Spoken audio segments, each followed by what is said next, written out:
ನಮಸ್ಕಾರ ಸ್ನೇಹಿತರೆ, welcome to ಸಮೃಚಿ ಕನ್ನಡ ಯೂಟ್ಯೂಬ್ ಚಾನಲ್. ಇವತ್ತಿನ ಟಾಪಿಕ್ ಏನು ಅಂದರೆ, ಕೆಲವು ಮಕ್ಕಳು ಹುಟ್ಟಬೇಕಾದ್ರೆ ಅವರ ತಲೆ ರೌಂಡ್ ಶೇಪಲ್ಲಿ ಇಲ್ಲದೆ ಸ್ವಲ್ಪ ಬೇರೆ ಶೇಪಲ್ಲಿ ಇರುತ್ತೆ. ಅಂದರೆ ಫ್ಲ್ಯಾಟ್ ಆಗಿರ್ಬೋದು ಅಥವಾ ಉದ್ದವಾಗಿರ್ಬೋದು, ಸ್ವಲ್ಪ ಶೇಪ್ ಔಟ್ ಆದ ರೀತಿಯಲ್ಲಿ ಇರುತ್ತೆ. ಇದನ್ನು ನೋಡಿದ ತಕ್ಷಣ ಹೊಸ ಪೇರೆಂಟ್ಸ್ ಎಲ್ಲ ತುಂಬಾ ಎದುರುಕೊಳ್ತೀವಿ. ಇದರಿಂದ ಮಗುವಿನ ಬೆಳವಣಿಗೆಗೆ ಏನಾದರೂ ತೊಂದರೆ ಆಗುತ್ತಾ ಅಂತ. ಬಟ್ ಇದರಿಂದ ಮಗುವಿನ ಬೆಳವಣಿಗೆಗಾಗಲಿ ಅಥವಾ ಅವರ ಮೆದುಳಿನ ಬೆಳವಣಿಗೆಗಾಗಲಿ ಯಾವುದೇ ತೊಂದರೆ ಆಗೋದಿಲ್ಲ. ಇದು ಬೆಳೀತಾ ರೌಂಡ್ ಶೇಪಲ್ಲಿ ಬರುತ್ತೆ. ಹಾಗಂತ ನಾವು ಯಾವುದೇ ವಿಷಯನ ಟ್ರೈ ಮಾಡದೆ ಕೂತ್ಕೊಂಡ್ರೆ ಮಗುವಿನ ತಲೆ ಆಟೋಮೆಟಿಕ್ ಆಗಿ ರೌಂಡ್ ಶೇಪಲ್ಲಿ ಆಗಲ್ಲ.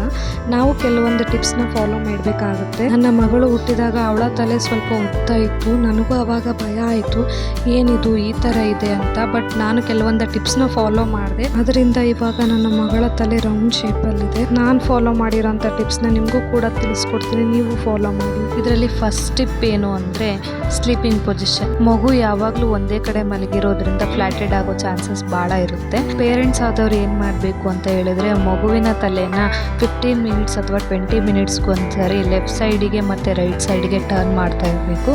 ಇದರಿಂದ ಫ್ಲಾಟೆಡ್ ಆಗೋ ಚಾನ್ಸಸ್ ತುಂಬ ಕಡಿಮೆ ಆಗುತ್ತೆ. ಸೆಕೆಂಡ್ ಟಿಪ್ ಏನಂತ ಹೇಳಿದ್ರೆ, ಮಗು ಯಾವಾಗಲೂ ಒಂದೇ ಕಡೆ ಮಲಗಿರುತ್ತಲ್ವಾ, ಅದು ಎತ್ತಿದ್ದಾಗ ಸ್ವಲ್ಪ ಹೊತ್ತು ಎತ್ಕೊಳ್ಳಿ. ನಿಮ್ಮ ಅಂಗೈಯಿಂದ ಅದ್ರ ತಲೆನ ಸ್ವಲ್ಪ ರೌಂಡ್ ಶೇಪಲ್ಲಿ ಬರೋ ಥರ ಪ್ರೆಸ್ ಮಾಡಿ. ಇದರಿಂದ ಕೂಡ ನಿಮ್ಮ ಮಗುವಿನ ತಲೆ ರೌಂಡ್ ಶೇಪಲ್ಲಿ ಬರುತ್ತೆ. ಮೂರನೇ ಟಿಪ್ ಏನಪ್ಪಾ ಅಂದರೆ, ಮಗುಗೆ ಎಣ್ಣೆ ಮಸಾಜ್ ಮಾಡುವಾಗ ಮಗುವಿನ ತಲೆನ ರೌಂಡ್ ಶೇಪಲ್ಲಿ ಸ್ವಲ್ಪ ಪ್ರೆಸ್ ಮಾಡಬೇಕು. ಮತ್ತು ಸ್ನಾನ ಮಾಡಿಸುವಾಗಲೂ ಕೂಡ ಸ್ವಲ್ಪ ರೌಂಡ್ ಶೇಪಲ್ಲಿ ಪ್ರೆಸ್ ಮಾಡಬೇಕು. ಇದರಿಂದ ಮಗು ತಲೆ ರೌಂಡ್ ಆಗುತ್ತೆ. ನಾಲ್ಕನೇ ಟಿಪ್ ಏನಪ್ಪಾ ಅಂದರೆ, ಮಗುಗೆ ಹಾಲು ಕುಡಿಸುವಾಗ 10ರಿಂದ 15 ನಿಮಿಷ ಎತ್ಕೊಂಡಿರ್ತೀವಿ. ಆ ಟೈಮಲ್ಲಿ ಮಗುವಿನ ತಲೆನ ಸ್ವಲ್ಪ ರೌಂಡ್ ಶೇಪಲ್ಲಿ ಬರೋ ಥರ ಪ್ರೆಸ್ ಮಾಡಬೇಕು.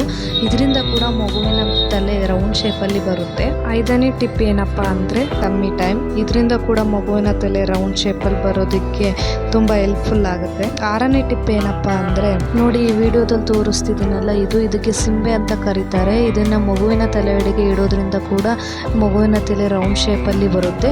ಸೊ ನಾನು ಈ ಥರ ಪಿಲ್ಲು ಕೂಡ ಯೂಸ್ ಮಾಡಿದ್ದೆ. ಇದರಿಂದ ಕೂಡ ನನ್ನ ಮಗುವಿನ ತಲೆ ರೌಂಡ್ ಶೇಪಲ್ಲಿ ಬಂದಿದೆ. ಈ ಸಿಂಬೆನ ಯಾವ ರೀತಿ ಮಾಡಬೇಕು ಅನ್ನೋ ವಿಡಿಯೋ ಏನಾದರೂ ಬೇಕಿದ್ರೆ ದಯವಿಟ್ಟು ಕಮೆಂಟ್ ಮಾಡಿ. ನಾನು ನೆಕ್ಸ್ಟ್ ವಿಡಿಯೋದಲ್ಲಿ ಅದನ್ನು ಅಪ್ಲೋಡ್ ಮಾಡ್ತೀನಿ. ನಾನು ಕೊಟ್ಟಿರೋಂಥ ಇನ್ಫಾರ್ಮೇಷನ್ ನಿಮಗೆ ಇಷ್ಟ ಆದರೆ ಲೈಕ್ ಮಾಡಿ, ಶೇರ್ ಮಾಡಿ, ಕಮೆಂಟ್ ಮಾಡಿ. ನನ್ನ ಚಾನಲ್ನ ಫಸ್ಟ್ ಟೈಮ್ ನೋಡ್ತಾ ಇದ್ರೆ ದಯವಿಟ್ಟು ಸಬ್ಸ್ಕ್ರೈಬ್ ಮಾಡ್ಕೊಳ್ಳಿ. Thank you for watching.